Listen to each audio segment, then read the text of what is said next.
Salut, moi c'est Thomas, je suis en 4e année et j'ai passé 11 mois à Tokyo. Moi c'est Rémi, j'ai passé 10 mois à Pékin au cours de ma 3A.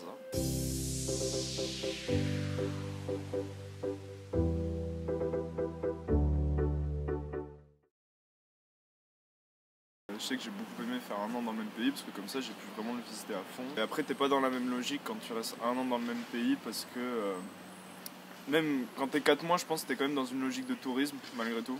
De tout faire à fond, tandis que quand t'es un an tu prends beaucoup plus le temps. Le seul problème c'est que des fois tu peux vivre trop le truc et il y a des trucs qu'en fait tu vas pas visiter du coup parce que tu dis j'ai le temps, au final tu les visiteras pas. J'aurais carrément pas été contre faire 2 pays pendant ma 3A. J'ai beaucoup aimé le Japon au cours de mon premier semestre et du coup mon stage j'ai voulu le faire au Japon. En Chine il est à la fois très facile et c'est très étonnant la façon dont se passe l'immobilier. Les prix je dirais que c'est relativement ex-soi.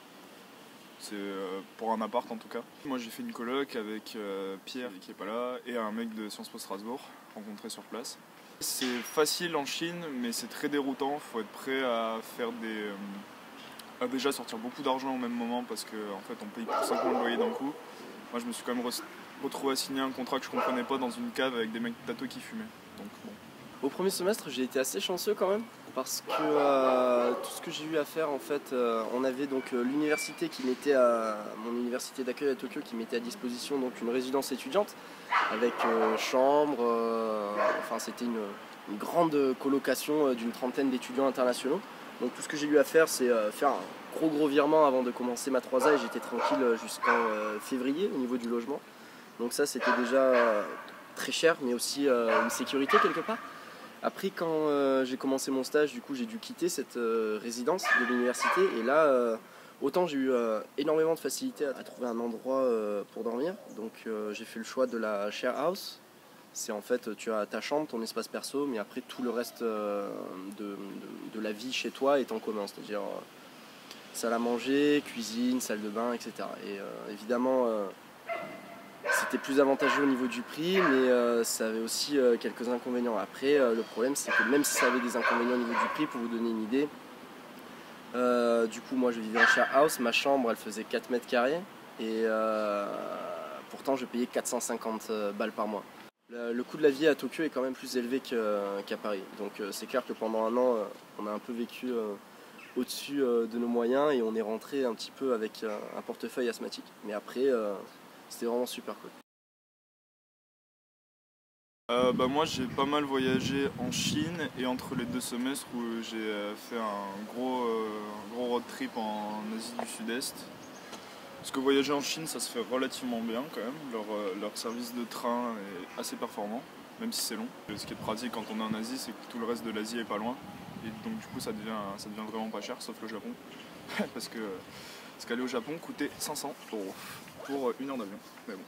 Pour ma part, j'ai pu un petit peu voyager. Après, c'était assez compliqué. Comme j'ai dit, le Japon, c'est vraiment très cher. Pour vous donner une idée, la ligne principale de Shinkansen, le TGV japonais, qui relie Tokyo à Kyoto, qui traverse la moitié du pays à peu près, on pourrait dire que c'est l'équivalent d'un Paris-Marseille en TGV. Et pourtant, les prix du train s'élevaient à quelque chose comme à peu près 200 €. Donc ça donne une idée, c'est très cher de voyager.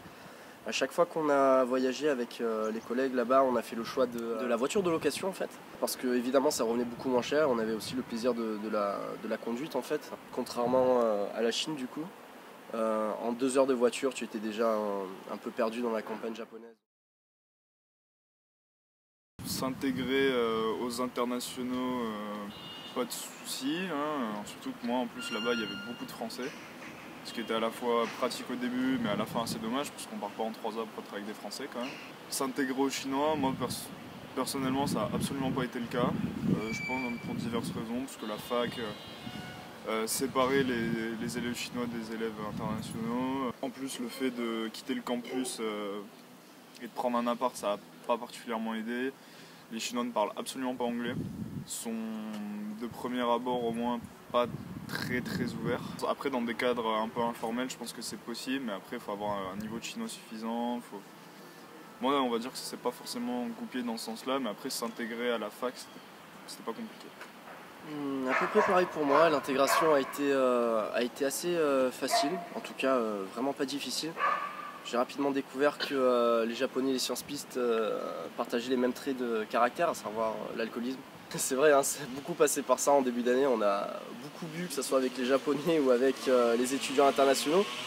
Et forcément, on est très rapidement potes après ça.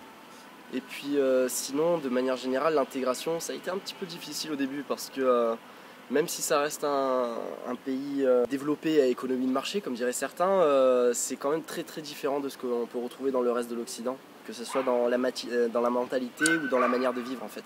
Pour l'université, ça s'est vraiment super bien passé. On avait ce qu'on appelle des buddies, c'est-à-dire un petit peu le même système que les parrains internationaux à Sciences Po. Et puis après, je pense que les meilleurs souvenirs que je garderai de ma 3A, c'était vraiment avec les étudiants internationaux qui, déjà on vivait ensemble pendant mon semestre en université, c'était vraiment super cool, c'était tout le temps la fête. On s'est beaucoup éclaté et ouais non, c'est cool. Chinois et relations internationales. Il y avait beaucoup de redites avec Sciences Po, donc ça c'était pas le mieux. Par contre, ce qui était intéressant, c'est que j'avais clairement des cours de propagande du parti, et ça c'est quand même toujours intéressant. J'ai pas mal étudié l'art et la culture japonaise. Et sinon, après le reste du temps, évidemment, c'était le japonais, les cours de japonais. J'avais 9 heures de cours de japonais par semaine. Joker. Moi, il y a eu un moment assez fou. Pour l'anniv de mon coloc strasbourgeois, on est parti à Hong Kong sur un week-end et on a fait très grosse soirée sur une île hors de Hong Kong et c'était assez fou. Et le fait que Hong Kong soit un peu plus compliqué, je pense maintenant d'y aller, ça rend le truc encore plus unique. Pour ma part, j'ai eu énormément de bons moments, mais du coup, si je devais en citer un qui va faire très 3A Japon, c'est vraiment le lever de soleil tout en haut du mont Fuji, c'était vraiment super cool.